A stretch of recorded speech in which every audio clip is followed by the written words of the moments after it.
الحمد لله نحمده ونستعينه ونستغفره ونؤمن به ونتوكل عليه ونعوذ بالله من شرور أنفسنا ومن سيئات أعمالنا من يهده الله فلا مضل له ومن يضلله فلا هادي له ونشهد أن لا إله إلا الله وحده لا شريك له ونشهد أن سيدنا ومولانا محمدًا عبده ورسوله أرسله بالحق بشيرا ونذيرا وداعيا إلى الله بإذنه وسراجا منيرا وصلى الله تعالى عليه وعلى آله وصحابه وبارك وسلم تسليما كثيرا كثيرا. أما بعد فقد قال الله سبحانه وتعالى في الكلام المجيد والفرقان الحميد أعوذ بالله من الشيطان الرجيم بسم الله الرحمن الرحيم يرفع الله الذين آمنوا منكم والذين أوتوا العلم درجات. وقال تعالى قل هل يستوي الذين يعلمون والذين لا يعلمون. وقال النبي صلى الله عليه وسلم يشفع يوم القيامة ثلاثة: الأنبياء ثم العلماء ثم الشهداء. وقال النبي صلى الله عليه وسلم من قرأ القرآن فاستظهره وأحل حلاله وحرم حرامه أدخله الله الجنة وشفه عشرا من أهل بيته كلهم قد وجبت لهم النار. صدق الله العلي العظيم وصدق رسوله النبي الكريم. گرامی قدر سامعین، پچھلی جمعوں سے علم کے متعلق کچھ گزارشات اور معروضات آپ حضرات کی خدمت میں پیش کی تھی کہ دینی علم، علم نبوت، علم آخرت سیکھنے پر اللہ رب العالمین دنیا اور آخرت میں بندوں کو کن چیزوں سے نوازتے ہیں اور ان کے فضائل کیا ہیں، اس پر چند باتیں عرض کی گئی تھیں. آج جو ابھی آیات اور احادیث پڑھی ہیں، اس میں بھی حق تعالی شانہ وعم نوالہ اپنا علم، علم نبوت، علم آخرت پڑھنے کے فضائل کا ذکر فرماتے ہیں. انسان جب دینی علم کو حاصل کر لیتا ہے اور اس علم کے مطابق اپنی زندگی بنا لیتا ہے تو اس انسان کی دنیاوی زندگی بھی اللہ تعالیٰ بناتے ہیں اور آخرت کی زندگی بھی بنا دیتے ہیں. اور صرف علم حاصل کرنے والوں کو ہی نہیں بلکہ علم حاصل کرنے والوں کے پیچھے جن لوگوں کی محنتیں اور جن لوگوں کی کوششیں اور جن کا مال لگا ہوا ہے، اللہ تعالیٰ اس علم کے حاصل کرنے والوں کی برکات سے ان کو بھی محروم نہیں کرتے ہیں بلکہ ان کو بھی نوازتے ہیں. علم نبوت عزیز وہ علم ہے کہ حق تعالی شانہ وعم نوالہ نے امام الانبیاء سرکار دو عالم صلی اللہ علیہ وسلم پر سب سے پہلی وحی نازل کی اور سب سے پہلے پڑھنے کا حکم دیا تو وہ قرآن کریم تھا، اللہ کا علم تھا. اقرأ بسم ربک الذی خلق. معلوم ہوا کہ دنیا میں زندگی میں ہوش سنبھالنے ہی کے ساتھ ہمیں علم دین اور علم آخرت کی فکر کرنی چاہیے. اسی بنا پر چنانچہ روایاتوں میں آتا ہے کہ جب بچہ بولنے سیکھے تو سب سے پہلے اس کو اللہ کا نام سکھاؤ۔ جب اس نے اللہ کا نام سیکھ لیا تو لا یبالی، کوئی پرواہ کی بات نہیں ہے، اس لیے کہ اب اس نے اللہ کا نام اپنی زبان سے بول لیا تو اس نے اپنے اوپر جنت کو واجب قرار دیا اور جہنم اس پر حرام ہو جائے گی، اس لیے کہ وہ ایمان کے دائرے میں داخل ہو گیا، اس نے ایمان کو گویا اپنی زبان سے اقرار کر لیا۔ بچے کے بولنے پر یہ عزیزو صرف اللہ کے نام پر اللہ تعالیٰ اس پر جنت کو واجب قرار دیتے ہیں، اور اسی طریقے سے جب تک دنیا میں اللہ کہنے والا باقی رہے گا اللہ دنیا کے نظام کو بھی باقی رکھیں گے۔ معلوم ہوا کہ علم نبوت جب تک دنیا میں ہے، علم دین جب تک دنیا میں ہے، تب تک تو یہ دنیا باقی ہے، اور اگر یہ علم ختم ہو گیا تو عزیز و دنیا بھی اللہ تعالیٰ ختم اور فنا اور برباد کر دیں گے۔ علم نبوت جب انسان حاصل کرتا ہے تو اللہ کیا دیتے ہیں؟ گزشتہ جمعہ میں نے ایک حدیث آپ کی خدمت میں پیش کی تھی کہ صرف جو آدمی اپنے بچے کو ناظرہ قرآن پڑھا دیتا ہے، حافظ عالم نہیں بناتا ہے، صرف اس کو ناظرہ قرآن پڑھاتا ہے تو اللہ رب العالمین اس کے والدین کے اگلے پیچھے تمام گناہوں کو معاف کر دیتے ہیں۔ بچہ یہاں ناظرہ قرآن پڑھ رہا ہے اور اللہ رب العالمین اس کے والدین کے تمام صغائر گناہوں کو معاف فرما دیتے ہیں، اور صرف عزیزوں معافی نہیں فرماتے بلکہ اس قرآن کریم کے ایک ایک لفظ پر اور ایک ایک حرف پر اللہ رب العالمین اس کے نامہ اعمال میں نیکیاں لکھتے چلے جاتے۔ چنانچہ ایک حدیث میں اللہ کے نبی علیہ الصلاۃ والتسلیم نے فرمایا، من قرأ حرفا من کتاب اللہ فلہ حسنۃ والحسنۃ بعشر امثالها لا اقول الف لام میم حرف بل الف حرف لام حرف میم حرف۔ سرکار دو عالم صلی اللہ علیہ وسلم ارشاد فرماتے ہیں کہ جو کوئی بندہ، جو کوئی آدمی قرآن کریم میں سے ایک حرف پڑھتا ہے تو اللہ رب العالمین اس کو ایک نیکی اور حسنہ عطا فرماتے ہیں، اور وہ ایک نیکی جو ہیں وہ اللہ رب العالمین دوسری 10 نیکیوں کے برابر عطا فرماتے ہیں۔ ایک آدمی کوئی نیک کام کرے اور وہ 10 مرتبہ کرے، اس کا جتنا اجر و ثواب ملتا ہے قرآن کریم کے ایک حرف پر پڑھنے پر اللہ تعالیٰ 10 نیکی عطا فرماتے ہیں۔ مثلا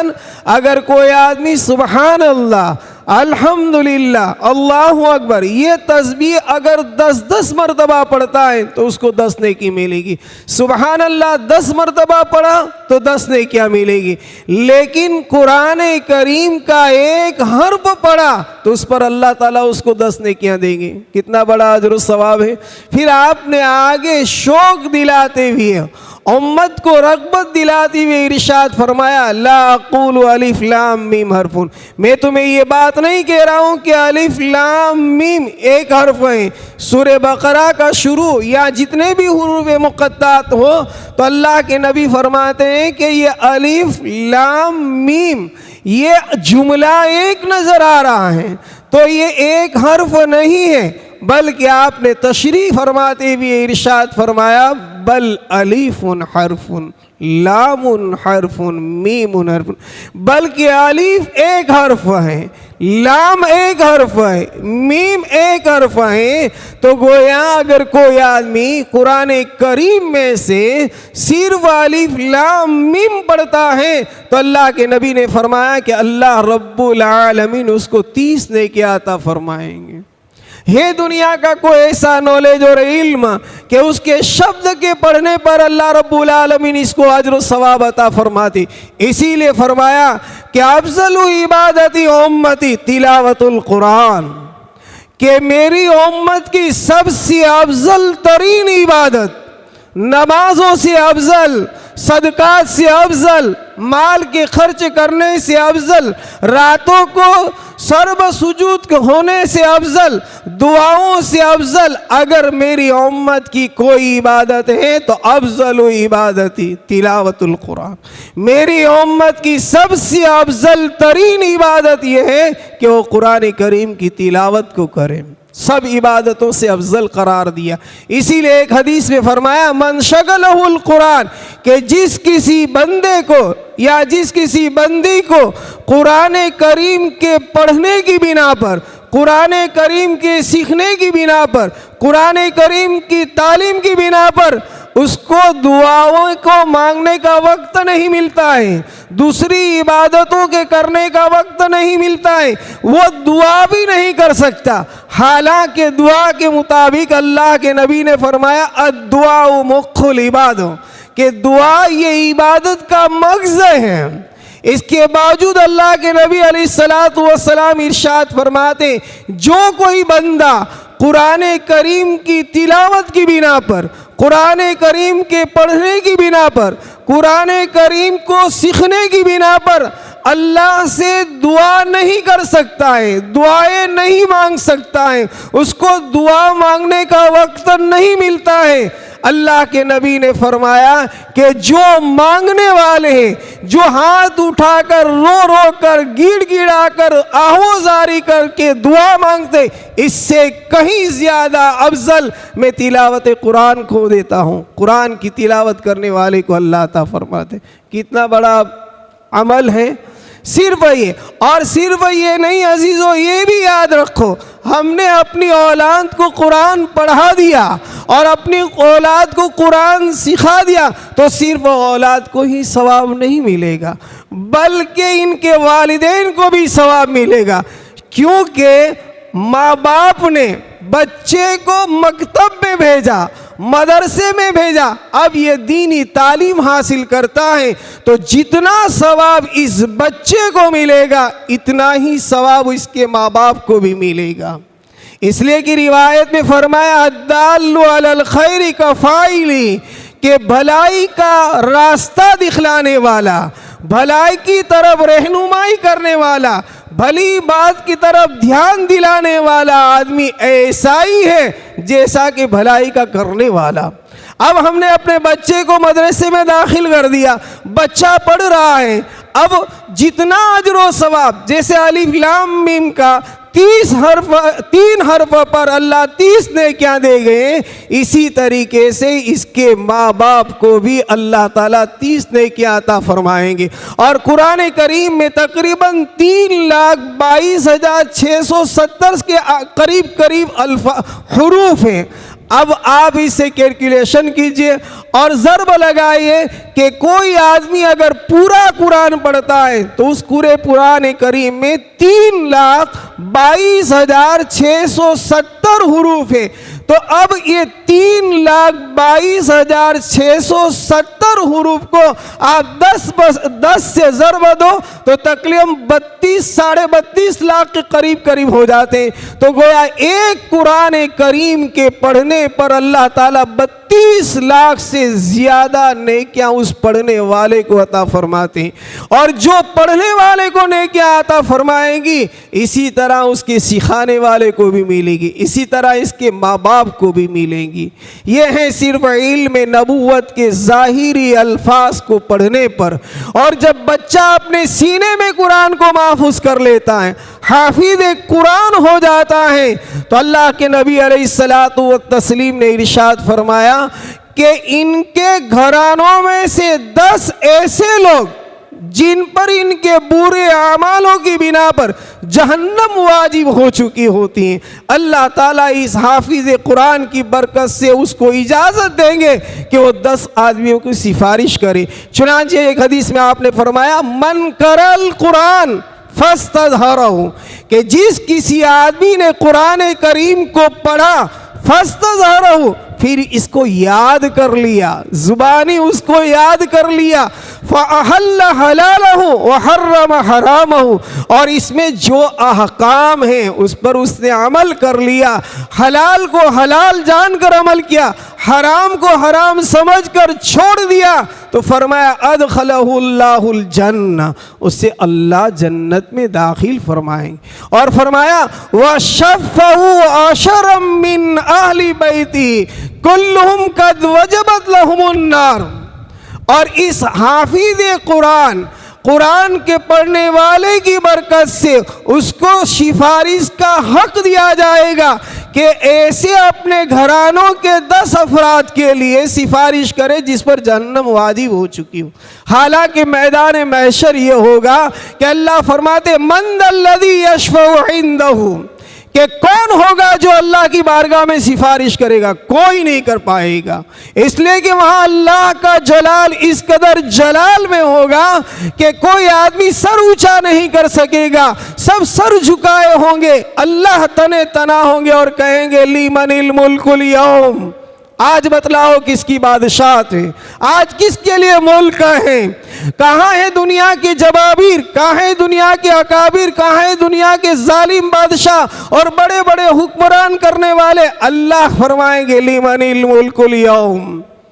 کوئی جواب نہیں دے گا، کیونکہ ہر آدمی اپنے گناہوں کی بنا پر پسینہ میں سراپا بور ہوگا اور نفسی نفسی کرتا ہوگا۔ اللہ پھر جواب دیں گے للہ واحد القہار، صرف ایک اللہ کی بادشاہت ہے، صرف ایک تنہا جبار کی حکومت ہے، اس کے علاوہ کسی کی نہیں۔ اس وقت کسی کو سفارش کا حکم دیا جائے گا، اجازت دی جائے گی، تو اس حافظ قرآن سے کہا جائے گا کہ چلو اٹھو میرے بندے، اور آپ کے گھرانے میں سے جو لوگ اپنے برے اعمال کی بنا پر اپنے اوپر جہنم کو واجب کر چکے ہیں، اس جہنمی لوگوں کو آپ سفارش کروائے تو میں آپ کی سفارش کو قبول کر کے ان کو جنت میں داخل کر دوں گا۔ یہ ہے حافظ قرآن کی برکت۔ اسی لیے جب دنیا سے حافظ قرآن جاتا ہے، انتقال کرتا ہے، تو حدیث قدسی میں ہے اللہ فرماتے ہیں اذا مات حامل القرآن فاوحى اللہ الی الارض الا تاکلی لحمہ، جب دنیا سے حافظ قرآن انتقال کر جاتا ہے اللہ زمین کو حکم دیتے ہیں کہ اے زمین تیرے پیٹ کے اندر میرا وہ بندہ آ رہا ہے جس کے سینے میں قرآن تھا، جو حافظ قرآن تھا، میں تجھے حکم دے رہی ہوں کہ اس نے اپنے جسم میں، اپنے پیٹ میں، اپنے دل میں میرے قرآن کو محفوظ رکھا ہے۔ اللہ تاکل لحمہ، یاد رکھنا قبر میں آنے کے بعد من مٹی کے نیچے یہ دفن ہو چکا ہے، لیکن اے قبر تو اس کے جسم کو خراب نہ کرنا، اس کے کفن کو خراب نہ کرنا، یاد رکھنا اس کو کیڑے مکوڑے کے حوالے نہ کرنا، یاد رکھنا دوسری تکلیفیں اور اذیتیں نہ دینا۔ اللہ یہ کہتے ہیں اللہ تاکلی لحمہ، حق تعالی شان و منو فرماتے ہیں کہ اللہ زمین کو گویا ہی دیتے ہیں۔ تو زمین کیا کہتی ہے کیف الہی آکل لحمہ، اے میرے پروردگار میں اس کے جسم کو کیسے کھا سکتی ہوں، میں اس کے جسم کو کیسے خراب کر سکتی ہوں، میں اس کو کیسے کیڑے مکوڑے کے حوالے کر سکتی ہوں؟ اس لیے کہ کلامک فی جوفی، میرے اللہ تیرا کلام اس کے سینے میں ہے، جب تیرا کلام اس کے سینے میں ہے تو اب اس نے اپنے سینے میں تیری کتاب کو محفوظ رکھا ہے، میں قطعاً اس کے جسم کو نہیں کھاؤں گی۔ جس طرح انبیاءوں کے جسم کو اللہ رب العالمین قبر کو منع کر دیتے ہیں اور وہ انبیاء کے جسم کو نہیں کھا سکتی ہیں، انبیاء کے جسم ایسے ہی رہتے ہیں۔ عزیز و حافظ قرآن جو عامل ہوتا ہے، جو کبائر کے گناہوں سے بچتا ہے، اللہ رب العالمین قبر کی مٹی پر اس کے جسم کو حرام قرار دیتا ہے کہ وہ قبر کی مٹی اس کو کھا نہیں سکتی۔ کتنی بڑی فضیلت! اور صرف یہی نہیں بلکہ یاد رکھیے کو یاد کرنے والا جب دنیا سے جائے گا، میدان محشر میں اٹھے گا، اللہ رب العالمین اس حافظ قرآن سے یہ کہیں گے اقرا ورکی ورتل کما کنت ترتل فی الدنیا فإن منزلک عند آخر آیت تقرأ۔ اے میرے بندے، تو نے دنیا کے اندر اپنے راحت کو چھوڑا، آرام کو چھوڑا، سکون کو چھوڑا، دنیا کی لذات کو چھوڑا، دنیا کی مال و متاع کو چھوڑا، آج تو میرے پاس آ جا، اور جیسے تو نے میرے قرآن کو تیرے سینے میں لیا تھا، آج میں تجھے وہ مقام دوں گا جو دنیا والے کسی کو ایسا مقام نہیں ملے گا۔ اور پھر اس بندے کو بلائیں گے اللہ بلائیں گے۔ اندازہ لگاؤ، رب العالمین اس بندے کو بلائے اور یہ کہ یقال لصاحب القرآن اقرا ورکی۔ اے میرے بندے، تو دنیا میں تو دنیا والوں کو قرآن سنا رہا تھا، دنیا میں تو دنیا والوں کو قرآن پڑھ کر سکھلا رہا تھا، آج اے میرے بندے اقرا، میرے سامنے پڑھ، میں کہہ رہا ہوں میرے سامنے پڑھ، اور صرف پڑھنے ہی کا نہیں کہہ رہا ہوں، ورکی ورتل کما کنت ترتل فی الدنیا، قرآن کریم کو پڑھتا جا اور جنت کے درجات کو چڑھتا جا۔ وہ حافظ قرآن ٹھہر ٹھہر کر پڑھے گا، آہستہ آہستہ پڑھے گا، ایک آیت پڑھے گا اللہ ایک درجہ بلند کر دے گا، دوسری آیت پڑھے گا اللہ دوسرا۔ تو قرآن کریم میں تقریباً 6666 سے زائد یا قریب اتنی آیتیں ہیں۔ جب حافظ قرآن کو پڑھتا جائے گا، اللہ رب العالمین اس کو جنت کے درجات کو دیتے جائیں گے۔ کتنی بڑی جنت ہوگی! یہ صرف اور صرف میرے عزیز دوستو علم نبوت کو اپنے سینے میں حفاظت کرنے سے، اور یہ حافظ قرآن کے ماں باپ کو، جس ماں باپ نے اپنے لخت جگر کو دوسرے مشغلوں سے فارغ کر دیا، دوسرے کاروبار سے فارغ کر دیا، دوسری چیزوں سے فارغ کر دیا، اور یہ کہا کہ میرے لخت جگر تو حافظ قرآن ہو جا، میری ارمان اور میری تمنا یہ ہے کہ تیرے سینے میں قرآن ہو۔ اللہ کے نبی علیہ السلام فرماتے ہیں کہ من قرأ القرآن، کہ جس آدمی نے قرآن کریم کو پڑھا، وعمل بما فیہ، اور جو قرآن کریم میں ہے اس پر اس نے عمل کر لیا اور سینے میں قرآن کو محفوظ کر لیا، البس تاجا یوم القیامت والداہ، کہ قیامت کے دن اس حافظ قرآن کے والدین کے سر پر تاج رکھا جائے گا